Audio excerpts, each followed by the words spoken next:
Welcome to the Proposal Chronicles, continuous improvement for ongoing success.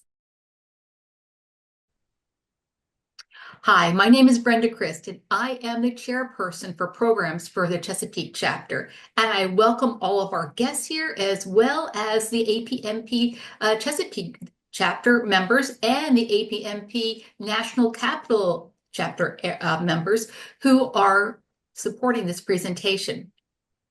I'm so excited to spend time with you exploring how small intentional changes can continuously improve our work as bid and proposal professionals. Let me tell you a little bit about myself, and then I'm going to introduce my co-presenter. I am currently a vice president at Lohfeld Consulting Group. I started my career by doing direct charge work for government contract clients at their sites. Next, I moved into bid and proposals, and I joined Lohfeld Consulting in 2008. And we worked on many bids, proposals, and capture endeavors with our customers. I've also helped Lohfeld Consulting write 5 books. I'm a fellow of APMP, and I teach their class on foundation certification. Next, I'd like to introduce my co-presenter, Beth Wingate. Beth serves as Lohfeld Consulting CEO. She has more than 30 years of experience in the bid and proposal profession and served as director for MSD and Lockheed Martin. Prior to joining the firm, she has been active in bid and proposals and APMP throughout her career. She was the APMP CEO in 2014. She's also been the director of education, the past president of the NCA chapter. She's also served on APMP's board of directors. She regularly presents at APMP events, and most recently, she was a finalist for APMP's 2024 Executive of the Year. Thanks so much, Brenda. A quick fun fact about Brenda and me: Malcolm Gladwell is one of our favorite authors. His ability to unpack the extraordinary impact of small, deliberate actions continually inspires us. His books, especially The Tipping Point, Outliers, my favorite, and David and Goliath, are filled with insights that apply wonderfully to our capture and proposal management world. For instance, The Tipping Point shows us that small strategic shifts can create momentum that tips the scale in our favor. And isn't that what we do as capture and proposal managers? Finding those small game-changing advantages that move us from being in the running to celebrating as the winner. Let's dive in and see how we can apply some of those principles to our work. Let's start with an example of how one small change, knowing and leveraging the power of connections, had a massive impact on history. On the night of April 18th, 1775, Paul Revere embarked on what we might call the original capture mission. His goal? To mobilize colonial militias against the British troops. What made Revere's ride so compelling wasn't just the message, the British are coming, but the network he activated. Revere was deeply embedded in his community and trusted by influential leaders and highly respected. People listened when he shared his message because of who he was and how he connected with them. He understood the power of relationships, and he was what Malcolm Gladwell would call a connector. In contrast with Paul Revere, there was another writer that night, William Dawes. Dawes rode a similar route, but his message didn't spark the same widespread action. Why? Dawes lacked Revere's network and influence. As bid and proposal professionals, we can learn from Revere. Who are the connectors in your agency or customer network? How can you leverage these relationships to amplify your message and gain insights into your customers' needs?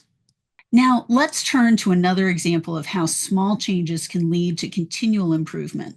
In the 1980s, New York City was struggling with high crime rates. The subway system became a symbol of urban decay. It was covered in graffiti and plagued by fare evasion and violence. City officials decided to test a theory.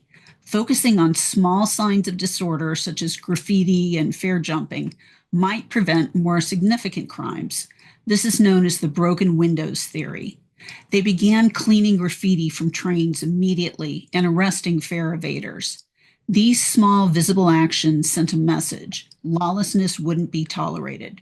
Over time, crime rates dropped across the city. For us, the lesson is clear. Small adjustments, like ensuring proposal compliance or aligning your value proposition with customers' priorities, can create a ripple effect that leads to continuous improvement and success. Third small change.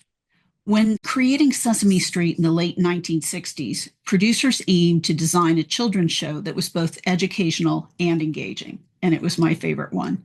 They made continuous and impactful adjustments. One was testing every segment with children before they aired it.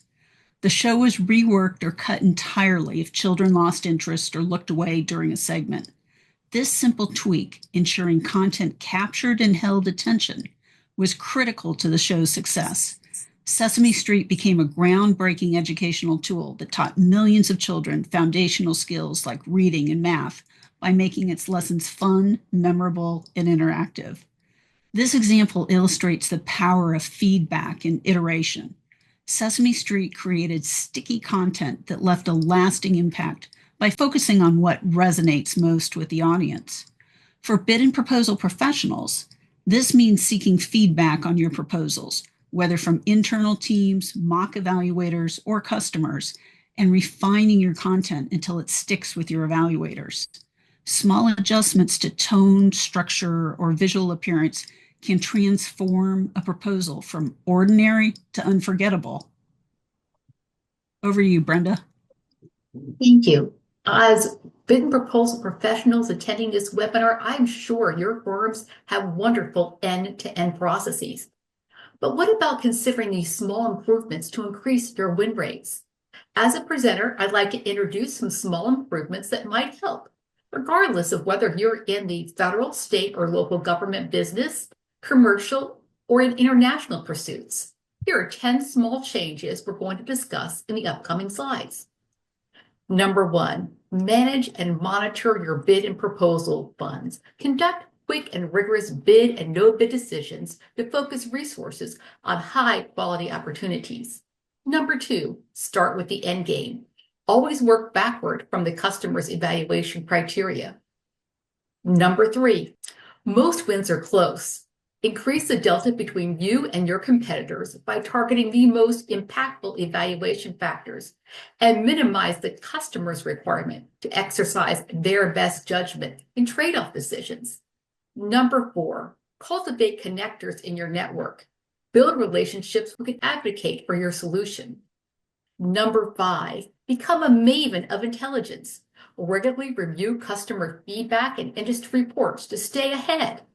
Number 6, build sticky evaluation propositions. Craft benefits-focused messaging that resonates with evaluators. Number 7, build a strengths budget. Create a strengths budget to allocate resources where they matter most. Number 8, develop strengths, not win themes.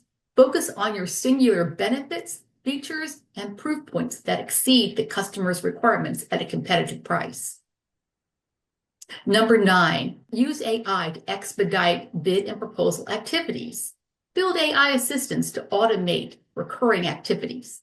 Number 10, smoothly transition from capture to proposals. Plan ahead to ensure a smooth transition post-RFP release for proposal development. Go on to tip number 1, don't waste bid and proposal funds.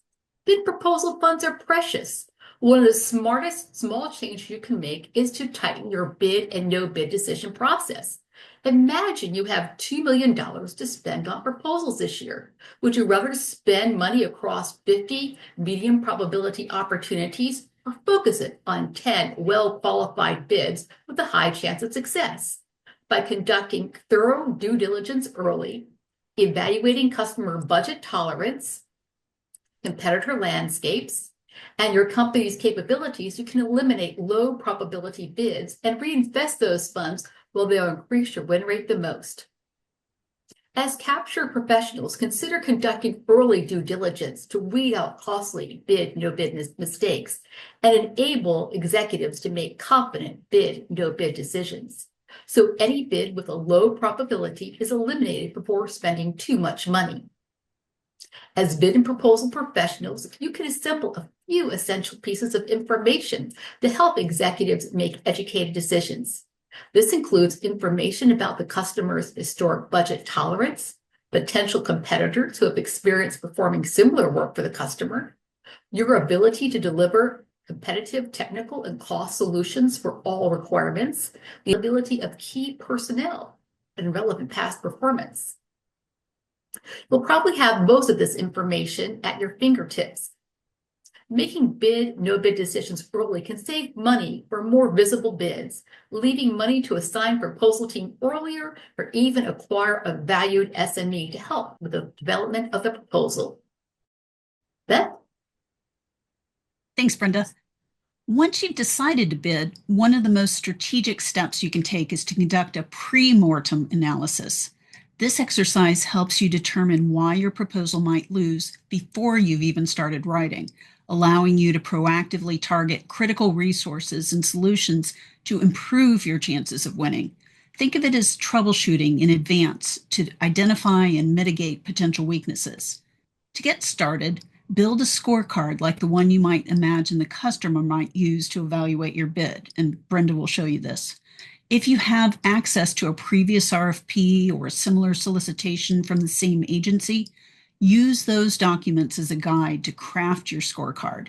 Include all the evaluation factors such as technical expertise, past performance, management approach, pricing, whatever might be evaluated. Next, rank your proposal's chances of success against these factors. This assessment should highlight your likely strengths, weaknesses, significant weaknesses, deficiencies, and risks. For instance, how confident are you in your technical solution? If your scorecard shows a low confidence rating in an area like past performance, how can you improve it? Consider partnering with a company with solid past performance, or develop strategies to emphasize your team's discriminators. Finally, if you have the bandwidth, involve your entire team. Collaboration ensures you have diverse perspectives and fosters a shared responsibility to improve scores. By using this approach, you can transform hypothetical challenges into actionable improvements, significantly boosting your proposal's quality and competitiveness. Here's a sample scorecard from a recent protest on the GA protested docket. Many proposals are decided by very slim margins. Your goal should be create a clear gap or delta between you and your competitors. In this instance, I've taken from the GAO protest docket. Guess which offer won? It was 2. Despite having the lowest technical score, it provided the lowest price. Let's see how this evolved. To increase your chance of winning, always try to increase the delta between you and your competitors. The customer is not forced into a best value trade-off decision. The answer should be clear. Your company is the definitive winner. To create that tipping point, study the evaluation criteria to identify ways to increase your score. In this real-world example, the solicitation established that the award would be based on a best value trade-off using the following factors. 1, demonstrated relevant corporate experience, as you see in the table here. Number 2, technical expertise or the approach. Number 3, staffing elements. And this also included key personnel and the transition in plan. And finally, oral presentation, in addition to the price. The RFP stated that experience was the most critical factor. The technical expertise and staffing elements were equally important when combined. They were less important than the experience factor and more important than the oral presentation factor. The non-price factor, when combined, was significantly more important than price. The RFP stated the government will not make an award at a significantly higher overall price to achieve a marginal increase in superior technical capability. For the experience factor, the solicitation required offers to provide descriptions of their experience related to 4 factors in the performance work statement. With respect to the evaluation under this factor, the government stated it will assess its level of confidence in that the contractor will successfully perform the requirements of the performance work statement based on their recent and most relevant corporate experience and past performance. So the evaluation criteria gave us some clues here. Number one, the customer was not willing to accept a proposal with a lower confidence rating if it provided good value. Number two, the customer graded all parts of the proposal on a confidence rating rather than a technical solution rating. This might indicate that the customer was risk adverse. So the offerer would probably spend a lot of time here describing their risk mitigation methodology and identifying how they're going to mitigate either known risks or maybe even unforeseen risks. So finally, we learned that we could use either 1, 2, or 3 past performance examples to convey our experience. At this point, I'd like to caution you that to only select those past performance references which were exceptional and outstanding. Even though it might have covered all the bases, having one of lower value might have reduced your score. In addition, the oral presentation was the lowest ranking score. It still deserves some time and attention. Perhaps offers 1 and 2 could have invested more time in training its SMEs to communicate the strengths of their proposal or to increase their proposal score. Beth? Thanks, Brenda. As we saw with Paul Revere, connectors are invaluable. They can advocate for your solution, provide insider insights, and influence decision makers. Connectors know many others and bring them together. Capture managers can create their tipping points by building and leveraging relationships with individuals who connect them to decision makers or influencers within agencies. As we know in Capture, you can't win on information supplied by the customer or the contracting officer's representative alone. You must talk with users, stakeholders, contracting officers, agency executives, etc. To make contact with them, you sometimes need connectors. Here's an actionable tip. Spend time nurturing relationships with agency contacts or industry partners, especially regarding upcoming bids. A simple email or LinkedIn message can reignite connections and surface opportunities you hadn't considered. These small actions can dramatically affect your influence and intelligence.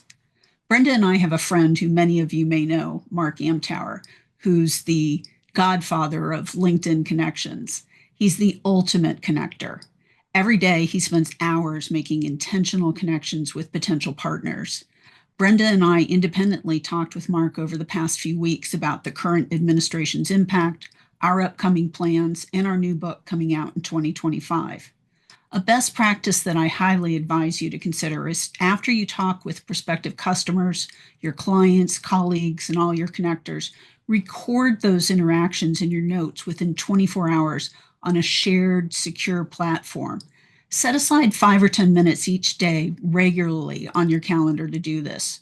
Brenda and I have both worked with companies that have implemented this practice over many years, and they all have rich archives of customer intelligence. At Lohfeld Consulting, our motto is best informed wins. And this philosophy underscores the importance of gathering and leveraging the most relevant information about your customers' requirements, key hot buttons, and competitors. The company with superior intelligence is often the one best positioned to craft a winning proposal. It isn't just about responding to the RFP. It's about understanding the customer's underlying goals, priorities, and concerns better than anyone else. Malcolm Gladwell's concept of the Maven effect from the tipping point is an excellent analogy. Mavens are individuals who gather and share critical knowledge, influencing others through their expertise.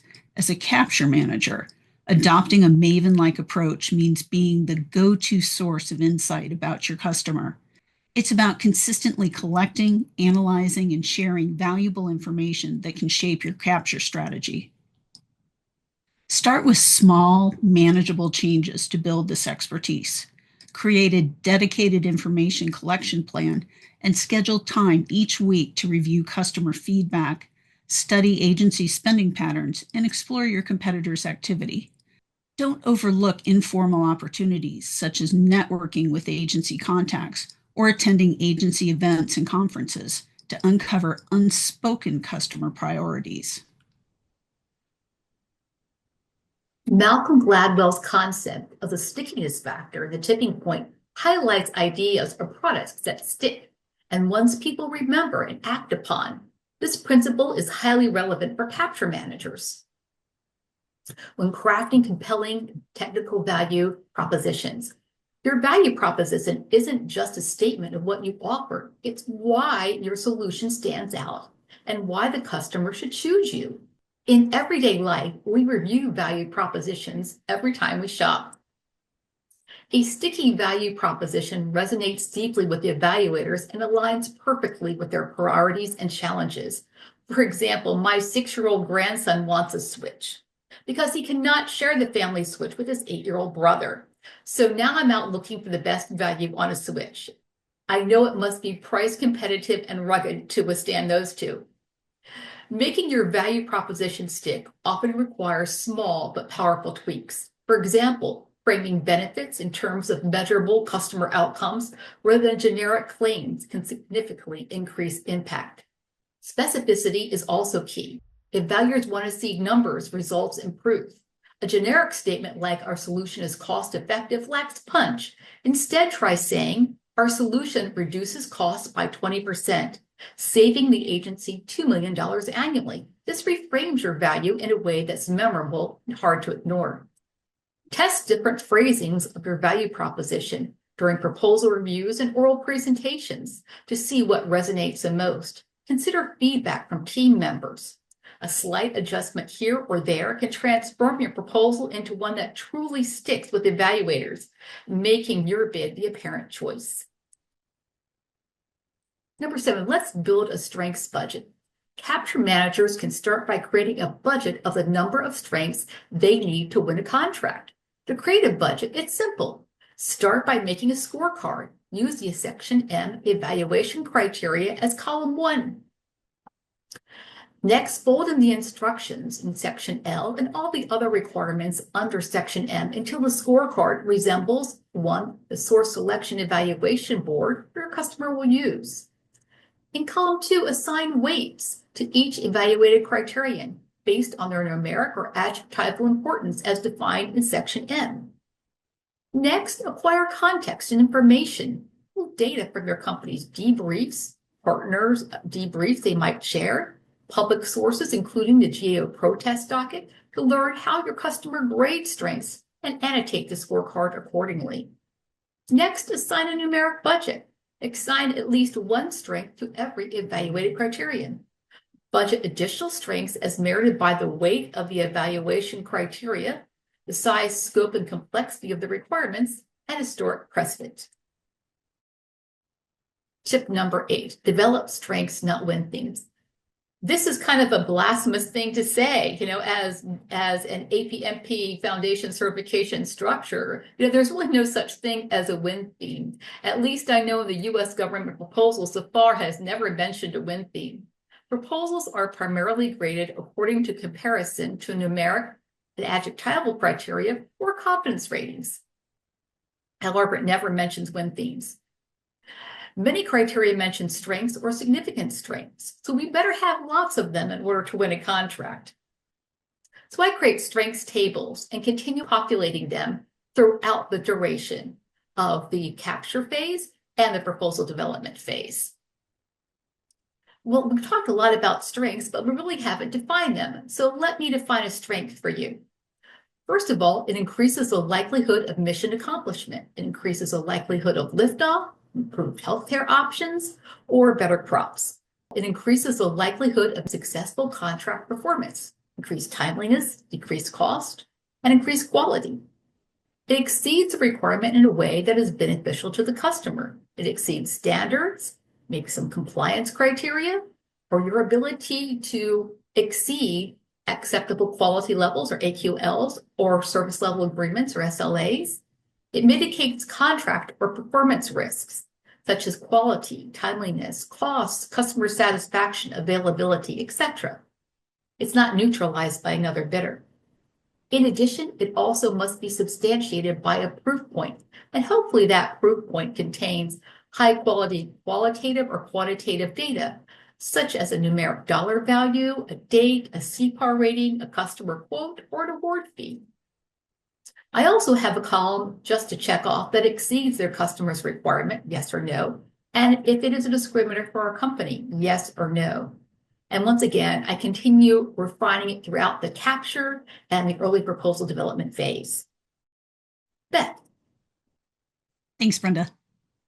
AI will never produce or execute a winning capture plan or create a winning proposal.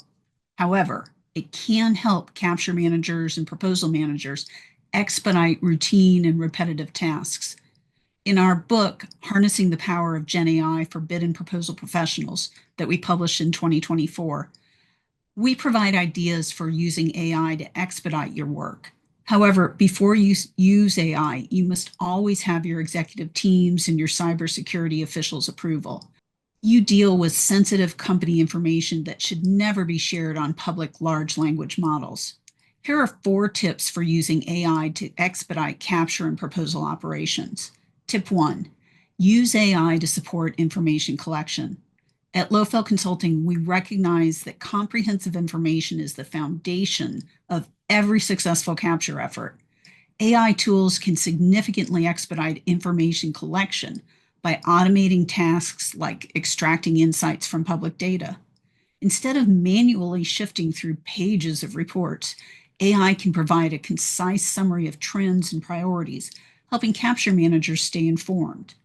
Tip 2, use AI to analyze solicitation documents.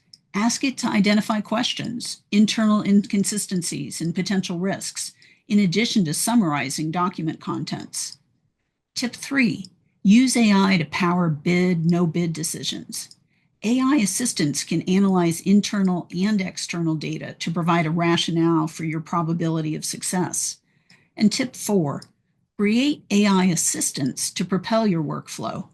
AI assistants can automate recurring tasks like information retrieval, analysis, and editing. These tools can also serve as intelligent reminders, ensuring critical milestones like submitting questions to the contracting officer aren't overlooked. They can develop tailored proposal checklists based on solicitation requirements.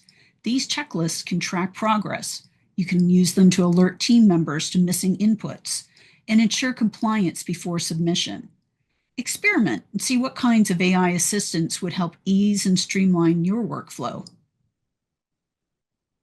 The time between the release of the RFP and the proposal kickoff is a sprint. The capture manager is busy generating kickoff slides and organizing resources, including subcontractors, vendors, pricing specialists, contract managers, and proposal teams. However, the proposal manager is equally busy helping the capture manager with the slides and generating the compliance matrix, outlines, graphics, and other proposal artifacts. Issues occur during this flurry of activity, especially after a Friday afternoon RFP release, because the information is unavailable, missing, or there's a configuration control problem. In addition, some firms may only appoint proposal managers shortly before or right after RFP release. Therefore, preparing for this capture to proposal transition becomes even more important to accelerate the proposal manager's productivity. Here's a list of items to consider when transitioning to the proposal phase. Verify that the capture plan is updated. Provide all customer and stakeholder communications and contact information. Provide all pre- and post-RFP documents from the customer. Provide updated solution documents. Identify top past performance summaries and verify the references are still good and updated. Provide any corporate history and facts you've collected that can expedite proposal preparation. Provide subcontractor and vendor contact info, NDAs, teaming agreements, and subcontract plan information. Provide updated pricing and financial documents. Provide schedule recommendations. Provide the names of potential reviewers or those who participated in pre-RFP reviews. And provide relevant plans like risk, security, project management, communications, transition plans, and many others.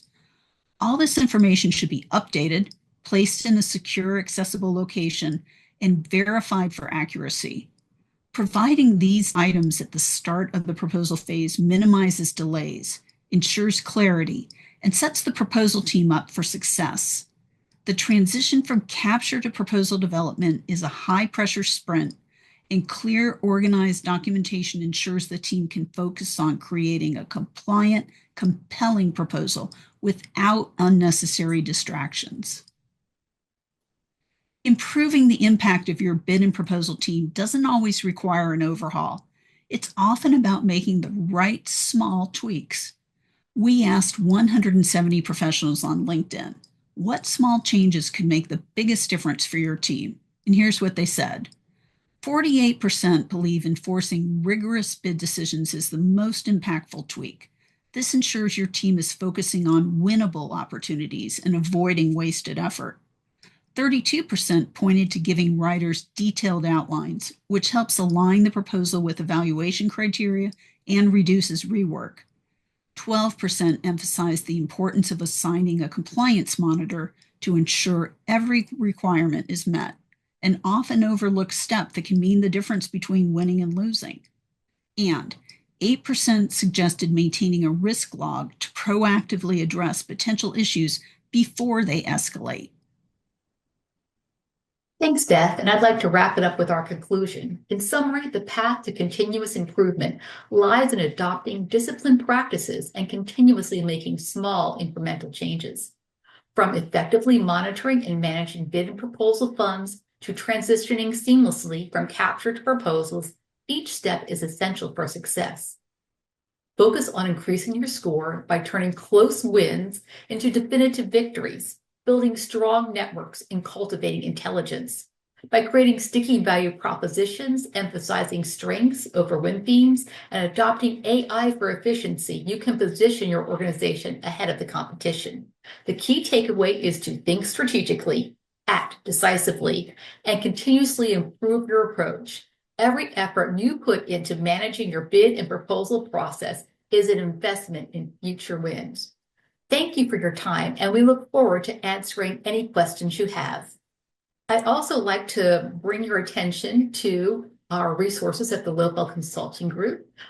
Here is our website and a list of our services and the 8 books we have published so far. And by the way, the 9th one is in the works.